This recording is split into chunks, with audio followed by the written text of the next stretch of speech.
The K9 froze mid-step, eyes locked on the man lifting weights in the corner.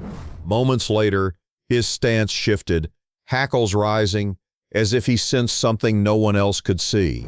The gym went silent, and what they uncovered next had people rushing for the door. Here's the full story, but before we roll it, drop your favorite dog's name in the comments and tap that subscribe button. The late afternoon sun hung low over Madison, casting long shadows down the quiet suburban streets.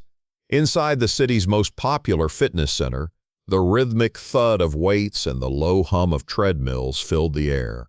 To the casual eye, it was just another weekday at West Point Gym. But outside, a patrol SUV rolled to a slow stop, its windows down just enough for a sharp nose to catch the wind. Max, the department's top K9, was riding shotgun beside his handler, Officer Cole. Max was no ordinary police dog. He had served in 3 major narcotics operations, tracked missing persons through miles of dense forest, and uncovered evidence in cases where even human investigators had hit dead ends. But what made him most valued was his unshakable instinct, the kind that could not be trained, only trusted. Cole had not planned to stop here. He was returning from a traffic detail when Max's posture changed.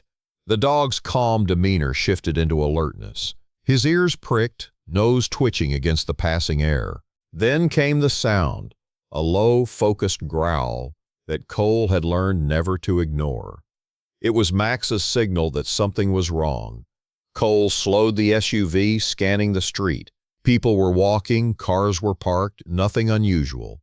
Yet Max's stare locked toward the gym's front doors. The growl deepened. Without a command, Max stood, tail stiff, body leaning toward the entrance like a magnet had pulled him in.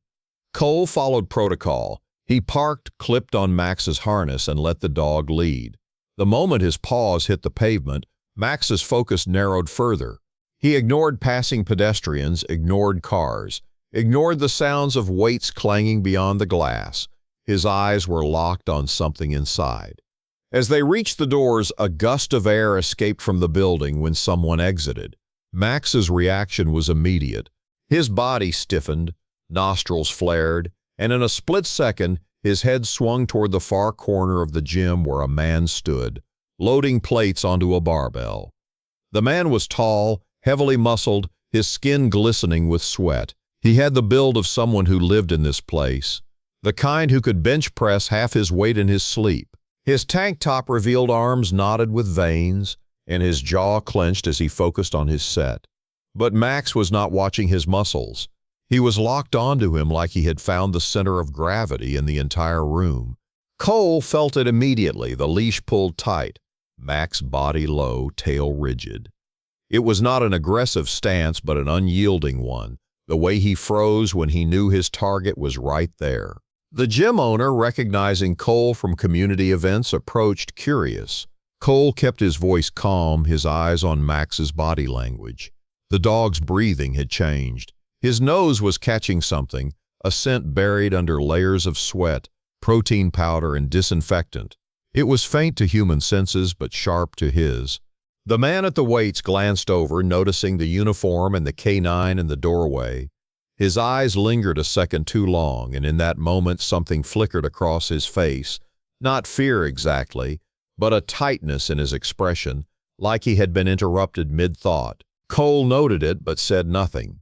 He let Max guide the pace, and Max, without hesitation, moved forward. People in the gym began to notice. Whispers passed between them as they watched the police dog move with laser focus, weaving through weight racks, cardio machines, and stretching mats. He never broke eye contact with the man. The tension was palpable now. The man set his barbell down, reached for a towel, and casually stepped toward the back. Cole's eyes sharpened. It was not unusual for people to leave when a K9 entered a space, but Max's reaction intensified. His body lunged forward, muscles tightening under his coat. By the time they reached the man, Max was almost vibrating with alertness. He sniffed around him, moving from his shoes to his gym bag, which was slouched against the bench. The bag was large, black, with a worn zipper and patches sewn on the sides, patches that looked military though faded with age. Cole crouched slightly, letting Max work. The dog's nose lingered at the bag's seams, then pressed against one particular pocket. The breathing quickened again. This was no random interest. This was a trained signal. The man reached for the bag instinctively, but Cole's hand came up, firm but controlled. Standard procedure. He asked the man to set it down. The man hesitated, then complied. Around them, the gym had gone silent except for the thump of a distant treadmill. The tension spread like a cold wave. People stepped back, forming a loose half-circle, their eyes darting between the officer, the man, and the bag. Max's nose pressed harder into the pocket, and then he sat, the final, undeniable indication that he had found something significant. Cole's mind raced. Max's alerts could mean many things: narcotics, explosives, or in rarer cases, concealed items tied to ongoing investigations. But in every scenario, the next step was critical. He radioed for backup, his voice low and even. No need to escalate until they knew more. Still, his mind was working through possibilities. Who was this man? Why was Max so certain? And what was in that bag that could cut through all the distracting scents in this place? As they waited, the man shifted his stance, jaw tight. Sweat dripped from his temple. His eyes moved toward the back exit, then toward the main door. He was calculating something, though Cole could not yet tell what. Backup arrived quickly. 2 more officers stepped inside, the sound of their boots carrying across the rubber flooring. The man's posture stiffened. Cole noticed the tattoos on his forearm now, a string of numbers partially obscured by sweat and veins. It looked like a date. Something about it felt familiar, though he could not place it yet. Another dot in a pattern he had not connected. Max, meanwhile, kept his focus entirely on the bag. His breathing slowed, but his eyes remained locked on it. This was not curiosity. This was conviction.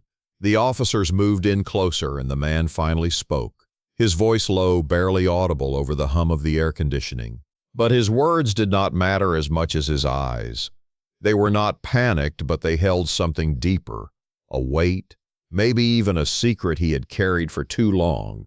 Cole had seen that look before. It often meant that what they were about to find would not just answer questions, it would raise new ones. One of the officers reached for the zipper. Cole kept his hand on Max's harness, ready for whatever came next. The man's eyes followed the movement, and for a split second his breath caught. But before the pocket could be opened, the gym's fire alarm blared to life. A shrill, piercing sound filled the air, red strobes flashing across the walls. The sudden chaos sent people moving toward the exits, voices rising in confusion. Cole's instincts fired. This was no coincidence. Someone wanted this moment disrupted. Max, unaffected by the noise, stayed locked on the bag. But in the shifting crowd, the man stepped backward, his movements almost masked by the chaos. He was aiming for the side door. Cole saw it. He also saw the way the man's hand brushed against his hip, a subtle motion, but one that hinted he might not be unarmed. There was no choice now. The moment had fractured into urgency. Cole's voice cut through the noise as he signaled for one officer to secure the bag while he and Max moved after the man. The crowd funneled toward the front, but the man slipped sideways, pushing through a set of emergency doors that led to the loading dock. Max surged forward, the leash tightening in Cole's grip. Outside, the air was cooler, quieter. Only the distant wail of the fire alarm echoed behind them. The man was halfway across the asphalt, his gym bag abandoned, but his steps quick and deliberate. Cole felt the pounding of his own pulse. This was no random gym member. Something in his movements, in Max's unwavering reaction, in the perfectly timed alarm, it all pointed to something larger. The question was no longer just what was in the bag. It was who this man really was, and why, out of everyone in that crowded gym, Max had chosen him. The gym's air was heavy, not just with the smell of rubber mats and protein shakes, but with a tense silence that had not lifted since Rex had locked onto the man in the black compression shirt. Even with the clinking of weight plates echoing in the background, There was a sense that the room had frozen in place. The officers did not move recklessly. Every shift in their stance, every glance exchanged was calculated. The man stood still, one hand on his hip, eyes fixed somewhere past them, like he was trying to keep himself from looking directly at Rex. But the dog would not break his stare, his body rigid, his breathing quick, the muscles in his neck twitching with contained energy. No one in the gym was speaking now. Conversations had died mid-sentence, treadmills had been powered down without their cool-down phase, and the sound of the front desk phone ringing went unanswered. Even the hum of the AC felt distant. Something about the man's stance was off. It was not fear, not entirely. Fear has a certain chaotic energy, a tremor in the hands, a widening of the eyes, but this was different. His stillness was purposeful, his movements carefully rationed, like someone trained to control their body language under stress. One of the officers adjusted his earpiece, speaking low into it, while another casually stepped toward the door, an act that was anything but casual. They were positioning themselves. Rex's handler gave the faintest hand signal, but instead of advancing, the dog gave one sharp bark, loud enough to make several people flinch, and then sat down, still locked on the target. This was no accident. Rex was holding position, waiting for the next move. But then came the first connection to something bigger. The officer at the door received a call through his radio. His posture stiffened, and though his voice stayed calm, there was no mistaking the urgency. They had just gotten word from another precinct. A suspect matching this man's description had been seen leaving a warehouse that was part of an ongoing federal investigation. The detail that stood out: the warehouse was suspected of holding not drugs, not weapons, but unidentified contraband, the kind of vague, classified term that usually meant trouble. The strange part: this man's name wasn't on any watch list, no criminal record, not even a speeding ticket. His ID checked out as belonging to an average gym member from a nearby neighborhood. On paper, he was clean, too clean, and yet Rex, a canine with a near-perfect record of alerting only when there was real cause, was locked on him like he was hiding something that no one else in the room could see. The man finally spoke, not to the officers but to the gym manager, asking if this was really necessary and that there must be some kind of misunderstanding. His voice was level, calm, almost practiced, but his eyes betrayed something, a flicker toward the locker rooms. That single glance didn't go unnoticed. The officer nearest Rex caught it and subtly shifted his position, blocking any possible dash toward the hallway that led to those lockers. Then came the second thread that pulled the mystery tighter. A woman near the front desk stepped forward, her voice trembling. She said she'd seen the man arrive earlier than usual today, much earlier. He had not gone to the main workout area at first. Instead, he had gone straight to the locker room carrying a large duffel bag, but when he emerged, the bag was visibly lighter, collapsed in on itself like most of its contents were gone. So where did the rest go? The officers exchanged glances. If something had been stashed in that locker room, they needed to find it before anyone else did. But there was a risk if the man realized they knew. He might try to make a move. The handler gave another hand signal, and Rex stood, muscles rippling under his coat. The dog wasn't looking at the man's hands or his face. He was locked on the man's torso, nose twitching slightly, as if whatever scent he had caught was right there. That was when the officers noticed something strange about the man's gym attire. His compression shirt was layered, two shirts snug against each other, and beneath them, faint but noticeable, was a bulge, not from muscle, but something concealed. Still, there was hesitation. In this setting, a public gym making the wrong move could send the situation spiraling. Then the third and most unsettling connection emerged. The call from the other precinct had been updated. The warehouse the man had been linked to. It wasn't just any storage facility. The investigation was being coordinated with Homeland Security. And in that warehouse, officers had found a set of sealed containers that had been opened, contents removed just hours before the man was seen at the gym. The problem? They still didn't know what had been inside those containers. Rex's behavior grew more intense now. His front paw lifted slightly, his way of signaling imminent action, and his breathing quickened. He wasn't agitated in the random, restless way some dogs get. This was targeted, purposeful, trained behavior. The man, sensing the shift, adjusted his stance. For the first time, his jaw tightened, and then he did something that seemed small but spoke volumes. He moved his left hand to his right wrist as if adjusting a fitness tracker. But his eyes flicked again, this time toward the back exit. The officers tensed. Something was about to happen, and then a loud crash from the locker room shattered the standoff. Someone had dropped a set of heavy dumbbells, or at least that's what it sounded like. The noise made everyone's head turn for just a second. Everyone except Rex. The dog lunged forward, barking furiously, snapping the tension like glass. The man stepped back, bumping into a weight rack, his face breaking into the faintest sheen of sweat. One of the officers moved in. The handler held Rex back just enough to keep control, but the dog's eyes never wavered. The officers knew they couldn't wait any longer. They needed to search him and the locker room. But the question remained. What was hidden, and why was Rex so sure this was the man? And if it was connected to that warehouse, what did it mean for the rest of the city? The answers, they knew, could change everything. The air inside the gym felt heavier than it had in the hours before. Outside, flashing red and blue lights painted streaks across the rain-dark pavement. The hum of voices carried through the partially open glass doors, low enough to sound like a distant swarm. Every officer seemed to have found a corner to stand in, each one silently processing what had just been uncovered. The duffel bag was no longer just a suspicious object. It was now evidence. Packed inside were items too specific to dismiss as coincidence. Not just the bundles of cash tightly bound in rubber bands, but also the small, carefully labeled vials and syringes, each one fitting too neatly into the rumors that had quietly floated around the gym for months. The scent of those substances, faint and chemical, still clung to the lining of the bag even after it had been closed. But what gripped the team more was the other discovery.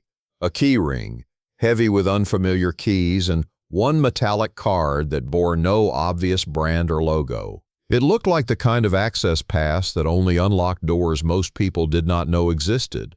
The K9, still alert, had not once taken his eyes off the man sitting at the far end of the bench. Sweat rolled down the man's temple, not the kind from working out, but from a body cornered, running out of ways to explain itself. His posture had shifted, no longer the confident stance of someone who owned the room. Now every muscle looked ready to bolt, even while he sat completely still. The lead investigator quietly replayed everything in his mind. Why here?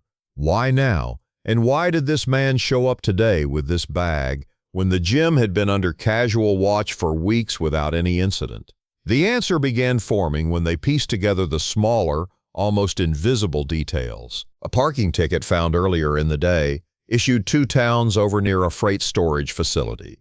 A smudge of powder on one of the zippers so faint it had taken a flashlight sweep to catch. A recent pattern of unfamiliar luxury cars pulling up to the gym but never parking for more than a few minutes. Every thread pointed in one direction. The gym was more than a place for lifting weights. Still, no one was ready for what came next. The card was scanned at the precinct later that night, unlocking access to surveillance from a storage unit located miles away. The cameras revealed a hidden section of the facility that wasn't listed on any rental paperwork. Inside that hidden section, shelves, rows of them, stacked not just with illegal substances but with crates whose contents could not be fully identified without hazardous material teams. The realization sent a ripple of unease through every officer involved. This was no small-time operation. This was organized, deliberate, and embedded in places no one would suspect, like a gym in a quiet neighborhood. And through all of it, one constant remained clear. Without the K9's unshakable focus that day, the man would have walked out, the bag would have vanished, and the trail might have gone cold forever. As the K9 sat at his handler's side in the fading light outside the precinct, there was no celebration, no cheering, just a heavy awareness that the story wasn't over. This was only the first door they had opened. Many more still waited, and that, my friends, is just one story this K9 has uncovered. If you think this was shocking, you have no idea what's coming next. Hit that subscribe button, drop a like, and make sure you're here when the next twist hits, because you will not want to miss it.